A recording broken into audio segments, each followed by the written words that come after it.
নমস্কার, আমি প্রিয়দর্শিনী মুখার্জি আপনাদের কাছে আরও একটা ভিডিও নিয়ে চলে এলাম।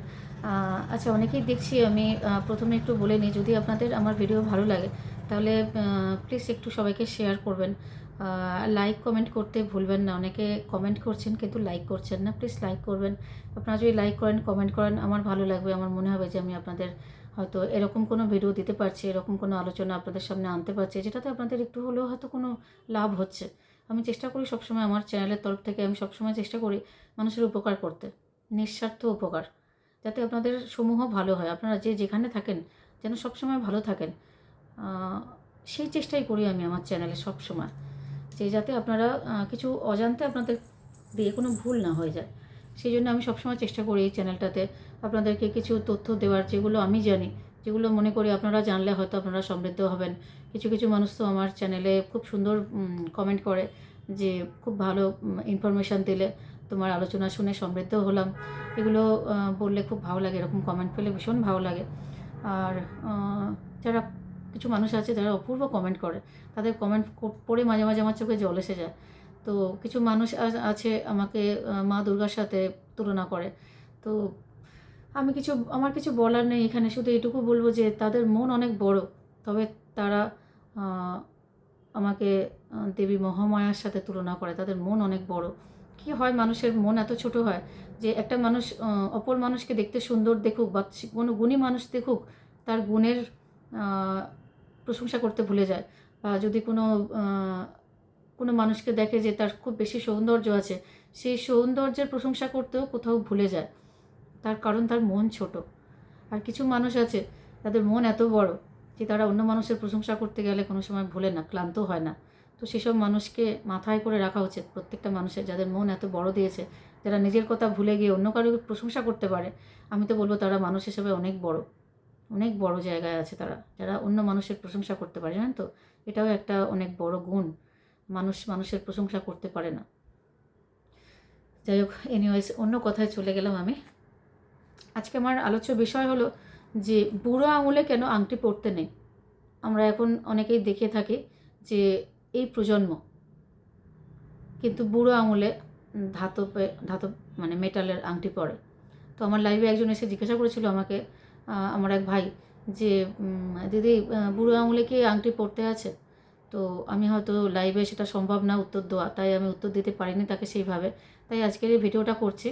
যদি সে শুনে থাকে, সে নিশ্চয়ই উপকৃত হবে বা জানতে পারবে যে বুড়ো আঙুলে আংটি পরতে আছে কি নেই। যদিও বা পরা হয়, তো তার ফলাফল কি মারাত্মক না কিছুই না। আসি আলোচনায়। তো বুড়ো আঙুলে আমরা দেখি অনেকে আংটি পরে, এখনকার প্রজন্ম। বুড়ো আঙুলে, প্রথমেই বলি, বুড়ো আঙুলে কিন্তু আংটি পরতে নেই। বুড়ো আঙুলে আংটি পরলে আপনি নিজের অজান্তেই আপনার জীবনে ভয়ঙ্কর বিপদ ডেকে আনছেন। বুড়ো আঙুলে যদি আপনি আংটি পরে থাকেন, কোনো ধাতব আংটি যদি আপনি বুড়ো আঙুলে পরে থাকেন, তো আপনি জানেন না, নিজের অজান্তেই কিন্তু আপনি জীবনে অনেক বড় বিপদ ডেকে আনছেন। কীরকম বিপদ একটু আলোচনা করি। সেটা হলো যে বুড়ো আঙুলে আংটি পরলে এমন কিছু শক্তি আপনার শরীরের ওপর আকৃষ্ট হতে পারে যা আপনি সামলাতে পারবেন না। এমন কিছু শক্তি আপনার শরীরের ওপর আকৃষ্ট হতে পারে যা আপনি সামলাতে পারবেন না। অন্য জগতের সাথে আপনার একটা অজানা, অচেনা রিলেশন তৈরি হয়ে যাবে যদি আপনি বুড়ো আঙুলে আংটি পরেন। বুড়ো আঙুলে আংটি পরার নেগেটিভিটি মানা হয়। কোনো নেগেটিভ কিছুকে আপনি আপনার দিকে আকর্ষণ করার চেষ্টা করছেন, আপনার দিকে আসতে বলছেন আপনি যে এসো, আমার কাছে এসো। নিজের অজান্তেই আপনি আহ্বান করে ফেলছেন এমন কোনো নেগেটিভ শক্তিকে, যেটা আপনার জীবনে এলে হয়তো আপনার জীবন খুব একটা ভালো হবে না। প্রথমেই বলে রাখি, বুড়ো আঙুলে আংটি পরার ভয়াবহতা জানলে আপনি আর পরবেন না। অনেকেই পরে, একেবারেই পরবেন না। এতে আপনার পুরো জীবনটা এলোমেলো হয়ে যেতে পারে। পরিষ্কার কথা, এতে আপনার পুরো জীবনটা এলোমেলো হয়ে যেতে পারে বুড়ো আঙুলে আংটি যদি পরেন আপনি। তো আপনি যখন বুড়ো আঙুলে কোনো ধাতব কিছু পরে নেন না, তখন ওরা ধরেই নেয় যে আপনি ওদেরকে ডাকছেন। অন্য জগতের যারা আছে তারা ধরে নেয় যে আপনি ওদেরকে ডাকছেন। বুঝতে পারছেন নিজের অজান্তেই কত বড় ভুল করছেন। সেই জন্য নিয়ম করে দেওয়া হয়েছিল। আমরা পুরনো ধর্মগ্রন্থেও দেখি, যখন সীতা বা রাম সীতার সময়, যেটা তখন আমরা সীতাকে দেখেছি কী আঙুলে আংটি পরে, বা রাধাকৃষ্ণর সময় আমরা রাধাকে দেখেছি কোন আঙুলে আংটি পরে। আমরা যদি পুরনো দিন দেখি, নানান দেবদেবীকেও যদি আমরা অনুসরণ করি, দেখতে পাই আমরা যে তারা কোন আঙুলে আংটি পরেছে। আংটি পরার জন্য কিন্তু সবসময় অনামিকাকে সবসময় শ্রেষ্ঠ বলা হয়। কারণ অনামিকায় যদি মানে বলে না আমরা রিং ফিঙ্গার, আমরা কথায় কথায় বলি যে রিং ফিঙ্গারে আংটি, বলি না আংটি পরতে হয়, কেন বলি রিং ফিঙ্গার মানে অনামিকা যে, বা তার পাশে যে কটা আঙুলে থাকে আপনি পরতেই পারেন সেই কটা আঙুলে। এই জন্যে যে দেখবেন পৃথিবী জুড়ে একটা রিং ফিঙ্গারে আংটি পরার একটা চলই আছে, দেখবেন যে রিং ফিঙ্গারে আংটি পরছে বা চারপাশের আঙুলগুলোতে পরছে, কোড়ে আঙুলে কিন্তু অনেকে পরে না, কিন্তু পরলেও কোনো খুব একটা অসুবিধা নেই, কিন্তু বুড়ো আঙুলে পরবেন না, যেটা আমার আলোচ্য বিষয়। কেন বলি যে এটাকে নেহাতি কাকতালীয় যে বুড়ো আঙুলে আংটি না পরে রিং ফিঙ্গারেই আংটি পরতে হবে। আমরা কি দেখি যে যুগ পরম্পরায় আমরা দেখে আসছি কি যে অনামিকা, আসল কথা অনামিকা আংটি পরা নিয়ে না বা অনামিকা নিয়ে একটা গোটা বিজ্ঞান রয়েছে। যদি আমরা দেখতে যাই গোটা একটা বিজ্ঞান রয়েছে। অনামিকাকে ধরা হয় আপনার মূল অস্তিত্বের চাবিকাঠি। অনামিকাকে, এই আঙুলটাকে ধরা হয় আপনার মূল অস্তিত্বের চাবিকাঠি। সেই জন্যই কিন্তু এই আঙুলে যদি কোনো ধাতব পড়েন আপনি অনামিকায়, তাহলে কিন্তু দেহতত্ত্বে খুব একটা ভালো ভারসাম্য থাকে। আপনার দেহতত্ত্ব যেটা, তার একটা ভালো ভারসাম্য আপনি রক্ষা করতে পারেন যদি আপনি অনামিকায় আংটি পরেন, বা তার পাশে যে আঙুলগুলো আছে তাতে আপনি আংটি পরতেই পারেন।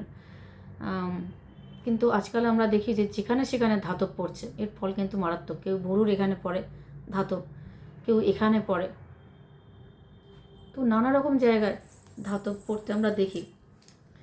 সেগুলো কিন্তু প্রত্যেকটা জিনিসের নিজস্ব প্রভাব আছে, বলে না একটা নিজস্ব প্রভাব আছে।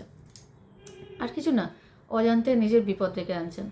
যদি মনে হয় যে বুড়ো আঙুলে আংটি পরবেন, বা এখানে ভরুর এখানে একটা ধাতব দেবেন, বা এই জায়গাটাতে একটা ধাতব দিয়ে রাখলেন একটা রিং, হ্যাঁ, তো এগুলো কিন্তু নিজের অজান্তেই আপনি আপনার বিপদ করছেন।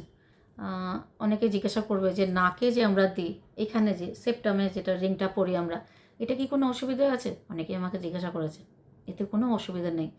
এটা আপনার সৌন্দর্যকে বাড়ায় অনেক জায়গায় কী করে, এটা আপনাকে সবার থেকে আলাদা করে দেয়। আর আমরা জানি যে নাকে যদি কোনো আমরা অলংকার পরি, সেটা আমাদের স্বামীর জন্য খুব মঙ্গল। আমরা জানি এটা, যে আমাদের স্বামীর জন্য সেটা কিন্তু বেশ মঙ্গল করে যদি আমরা নাকে কোনো গহনা পরি। যেমন এখানে পরি, এখন আবার এখানেও পরে, আমি নিজেই তো পরি, এখানে সেপ্টাম রিং আমি পরি।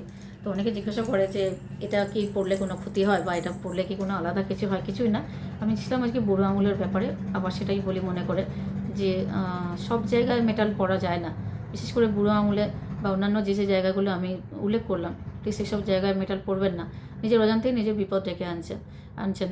আমি চেষ্টা করব এই চ্যানেলের মাধ্যমে আপনাদের সবাইকে ভালো করার, জীবনে যেখানে থাকুক, যেভাবেই থাকুক, যে অবস্থায় থাকুক, ভালো থাকুক। মঙ্গলময় ঈশ্বরের কাছে এটুকুই প্রার্থনা যে সবাই যেন পৃথিবীর ভালো থাকে। আজকে এইটুকুই।